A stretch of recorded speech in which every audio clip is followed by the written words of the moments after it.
ایک چھوٹے سے گاؤں میں ایک بوڑھا آدمی رہتا تھا جس کا نام عبداللہ تھا۔ اس کے پاس ایک چھوٹا سا کھیت تھا جس میں وہ دن رات محنت کرتا مگر اس کی فصل اکثر خراب ہو جاتی۔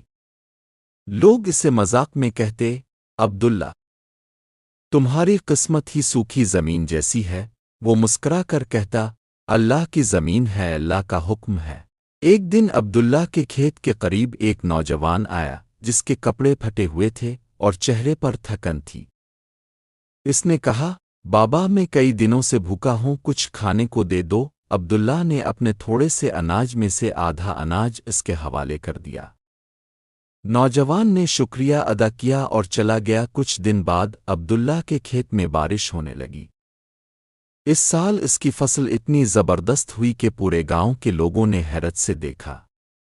لوگ کہنے لگے، بابا عبداللہ، لگتا ہے تمہارے نصیب جاگ گئے۔ وہ ہنس کر بولا، نصیب نہیں، دعا جاگ گئی۔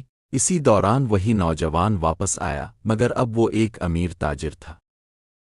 اس نے عبداللہ سے کہا، میں وہی شخص ہوں جسے اپنے بھوکا ہونے پر کھانا دیا تھا۔ اللہ نے آپ کے اس ایک عمل پر مجھے کامیاب کیا اور آپ کی دعا سے نوازا۔ اب یہ کھیت میں خریدنا چاہتا ہوں تاکہ آپ آرام سے زندگی گزار سکیں۔ عبداللہ نے مسکرا کر کہا، بیٹا، زمین تو اللہ کی ہے، میں اسے بیچ نہیں سکتا، مگر تم چاہو تو یہاں بیٹھ کر کچھ دیر سکون حاصل کر سکتے ہو۔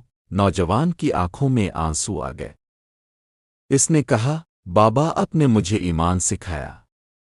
میں نے دنیا کمائی مگر سکون آپ کے پاس پایا۔ اس دن کے بعد عبداللہ کا نام پورے علاقے میں بابا سکون والا کے نام سے مشہور ہو گیا۔ کچھ کہانیاں دولت سے نہیں، دل سے لکھی جاتی ہے، اور وہی ہمیشہ دلوں میں زندہ رہتی ہے۔